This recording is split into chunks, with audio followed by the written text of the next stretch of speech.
Tervetuloa ampumalinjalle. Tänään selvitetään, onko taistelukivääri vielä relevantti ase tässä modernissa maailmassa ja onko Kar 21 siihen vai onko se vain vannapi-operaattoreiden märkä päivä onni. Mennään selvittämään.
No mikä on taistelukivääri? No sen määritys on vähän avonainen, mutta itse sen määrittelen niin, että se on suurikaliberinen, puoliautomaattinen, sotilaskäyttöön tarkoitettu ase. Ja tässä tapauksessa meillä on tää Kar 21 308-versiona käytössä. Mikäs sitten sen taistelukiväärin perinpohjainen tarkoitus on? Silloin sotien jälkeen, toisen maailmansodan jälkeen, kun oli polttilukkokiväärit oli pääsääntöisiä aseita, niin alettiin miettiä, että miten saataisiin lisättyä joukoille tulivoimaa. Ja sehän saatiin sillä, että otettiin se sama iso patruuna ja tehtiin se puoliautomaattiversiona, niin silloin back in the day 50-luvulla tuli nämä M14 ja FN-fallit. Ja alkoi tämä taistelukivärien aikakausi, joka sitten kesti loppupeleissä hyvin vähän aikaa, kunnes tuli nämä keskikokoiset patruunat, eli puhutaan 76239 ja 223. Se on toki kevyempää ja saatiin enemmän patruunan, niin saatiin sitä patruunaa sinne kentälle tulivoimaa. Mutta koko ajan tuossa rinnalla niin taistelukiväärit olleet aina mukana. Kun halutaan oikeasti pysäytysvoimaa, osua vähän pidemmän matkan päähän, ja kun halutaan, että niin kun oikeasti se, mitä ammutaan, niin siihen tulee iskuenergiaa, niin sitten valitaan taistelukiväärit. Ja nyt modernina päivinä esimerkiksi Jenkki-armeija otti tämän Six Spearin käyttöönsä sillä 6-8 patruunalla, mikä on ihan mielenkiintoinen projekti. Siitä voi YouTubesta googlailla ihan itse lisää, mutta mun mielestä taistelukiväärin ehdoton ykköspatruuna niin on 308. Ja kuten sanoin, niin tänään meillä on tarkastelussa Karri-versio siitä. No, mitä meidän tästä modernista taistelukivääristä löytyy sitten, niin viime jaksossa käytiin läpi, niin tää on ihan sama vekotin, mutta me ollaan laitettu tähän 308 muunnossarjaan. Eli meillä on sama 16-tuumainen piippu, 20 patruunan lipas, Macvelli on laitettu isommaksi, saadaan tuo lipas sopimaan ja lukko on vaihdettu 308 sopivaksi. Päähän on pistetty paimeni ja päällä katolla meillä on EOTech. Taistelukiväärissä on se hyvä puoli, että tuo 308 vaikutus riittää hienosti sinne 600 ja päälle. Että silloin saadaan vaikutettua ja tuotua sitä tulivoimaa sinne vähän pidemmälle, kun taas sitten 223 se alkaa siinä 600 paikkeilla olla vähän semmoista sipsuttelua. Muita modernin taistelukiväärin ominaisuuksia on, että ne ovat aivan täysin samanlaisia melkein kuin näistä nämä pikkuveliversiot, eli 223 tai 762. Esimerkiksi AR-15-malleista on tämä AR-10. Se on ampuvaa suurempaa patruunaa. Ja 762. No, ei taida modernissa maailmassa löytyy. No G3 on semmonen ehkä. Ja sitten FN-fallin jotain jäänteitä.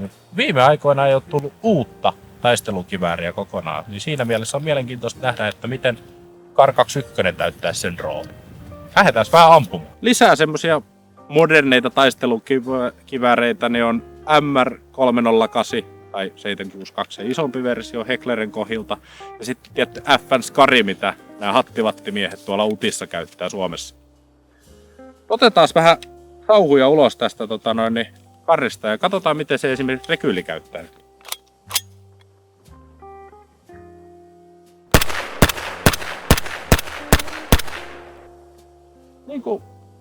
Vähän enemmän se potkii kuin se 223-versio, mutta aika tasainen. Ei tule semmoista, etteikö pystyisi kontrolloimaan siitä. Sitten jos haluaa vähän kovempaa tai nopeampaa, kyllä sitä tulee sieltä. Hajonta tietty on vähän isompaa, niin kuin nähtiin tuossa 223-versiossa, kun ammuttiin se Piltrilli. Mihin tää taistelukiväri sit sopii esimerkiksi jääkärijoukkoissa tai muussa, niin siellä olisi hyvä olla, että on niin DMR, Designated Marksman Rifle, niin on tämmönen isompi kaliberi, niin siihen laitetaan vähän isompaa optiikkaa, niin pystytään vaikuttaa sinne kauemmas. Totta kai reserviläisen näkökulmasta, niin sä ostat karri, sä ostat siihen 223, 308, niin sä voit harrastalla SRAta esimerkiksi sen 223 kanssa ja laitat tähän pienemmän lippaan rajoittimen kanssa. Niin sä voit käydä vaikka hirvimettällä. Tai sitten otat vähän etäisyyttä, laitat optiikan, niin sä voit napsutella vaikka PR:ssä sen kanssa. Ihan pätevä vehje, tää on kaikkea. Monipuolinen ase mun mielestä. Nyt kun on ampunut sen 223 kanssa ja tämän 308 kanssa napsutellut, niin ihan pätevän oloinen. Ei pahaa sanottavaa en löydä. Toiminta varmaan on.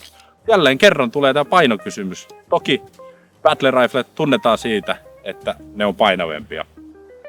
Ja mitä se tuo mukanaan, jos halutaan niin lähteä tuohon reserviläismaailmaan, niin meillä on näitä MacPullin 20 patruunan lippaita, niin kun saatat tommosia parisataa kantoon, niin alkaa vähän niin kuin polville tulee painoa ja se taistelija painaa ja sitten se alkaa väsymäänkin.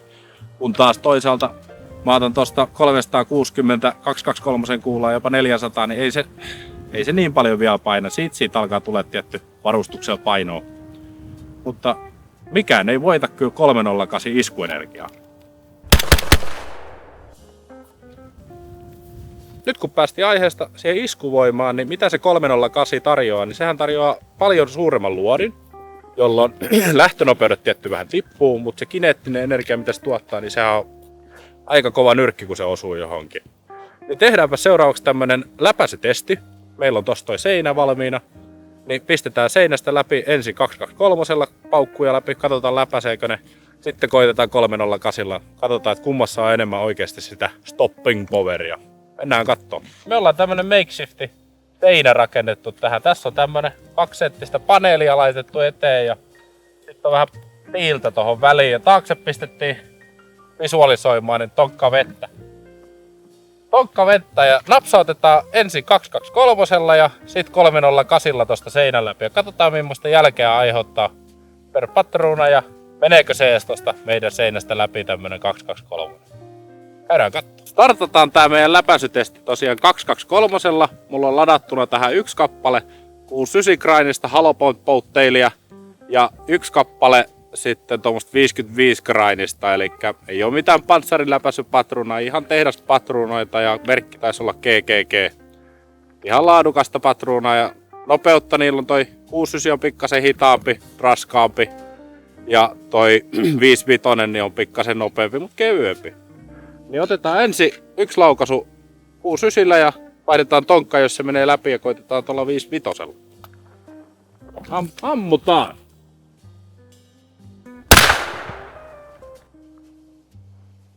Jotain tapahtui. Käydään kattoo mitä 69 grindinen teki. Osumahan oli mitä mainioin näköjään, että laatta tosta keskeltä puupaneelista ensimmäiseen tiileen, niin ei se sitä läpässyt. Tää on aika raskasta tavaraa. Meidän pesunesteetkin on ehjänä. Kyllä se siinä meni, mutta kaveri oli turvassa 223. Koitetaan vielä tuolla kevyemmällä paukulla. Epäilen, että menee sekään siitä.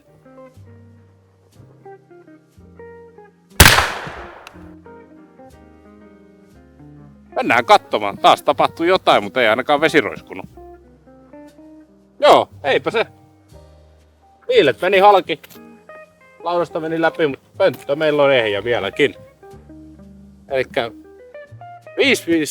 6, se on nopea patruuna, se on helppo ampua, se on kevyt, mutta ei sillä läpäisyvoimaa oo. Että kyllä jos mä olin tuossa seinän takana, ekan kerran tiilet roiskun, niin olisi juossut jo kauas se karkuun. Koitetaan 308, riittääkö Jerkku siinä?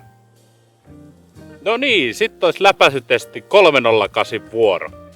Meillä on ladattuna täällä yksi kappale 168 Grindista GGG:n Halophone Boattailia ja yksi kappale 147 GGG:tä, ihan FMJ. Aloitellaan vähän raskaammalla ja katsotaan saadaanko nyt läpäisyä aikaan tosta meidän seinästä.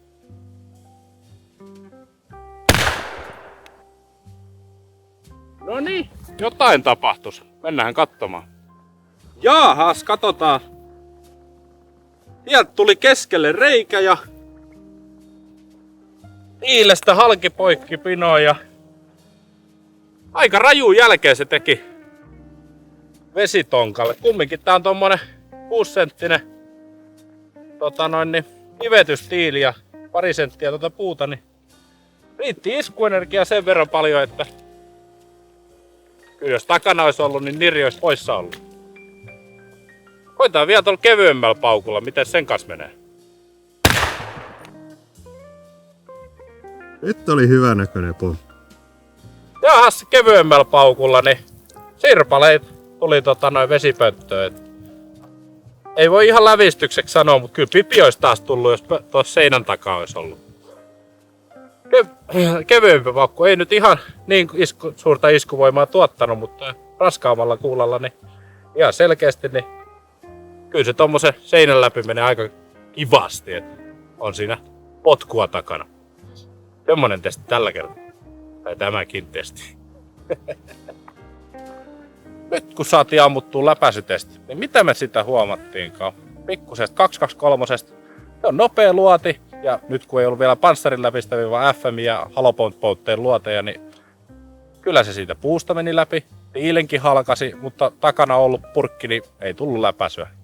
Taas kun laitettiin 308 katolle, tai 308 otettiin käyttöön, ja raskaamalla luodilla, niin meni puusta, meni tiilestä, huomasin, että saatiin lävistys aikaiseksi. Toki siitäkin se kevyempi patruuna, niin enää tuli se sirpaloituminen sieltä takata, että varmaan useammalla laukauksella siitä toki pääsee läpi, mutta yksi laukaus, tarkka laukaus seinän läpi, niin saatiin hienosti läpäisyä aikaiseksi. Se on mun mielestä niitä 308 ja battle rifle tai taistelukiväärin niin kuin hyviä puolia. Et meillä on sitten niin kuin voimaa pysäyttää. Mitä se puhuu taas sitten tästä reserviläistoiminnasta, niin kyllähän sä voit 308 kilpaa ampua. Se on vähän kärkikahinoista silloin, mutta se on fiilistelyasioita, nekin on. Semmosta. Kyllä, summa summarum taas jälleen kerran, niin minusta taistelukivääri on edelleen relevantti tässä modernissa maailmassa. Me saadaan tuotua sitä voimaa siihen pelin mukaan ja toki me hävitään siinä, että meillä on patruunat on painavempia ja meidän aseohjelma on painavempi, niin meidän tuliannos on vain pienempi. Mutta soveltuuko Kar 21 nykypäivän taistelukivääriksi? Niin minusta kyllä. Rekyylituntuma tässä on erinomainen. Ei ole mitenkään niin kuin, että sä ampuisit isolla pyssyllä fiilis. Varsinkin kun meillä on pönttö päässä, niin se tuo sitä pikkasen lisäpainoa siihen. Lippaat, backpulli yhteensopivat, niitäkin saadaan sitten kaupasta lisää. Ja niin kuin sanottu, niin me saadaan aika helposti muutaman ruuvia avaamalla niin vaihdettua tää takas 223. Minusta Kar 21 on erittäin hyvä taistelukivääri.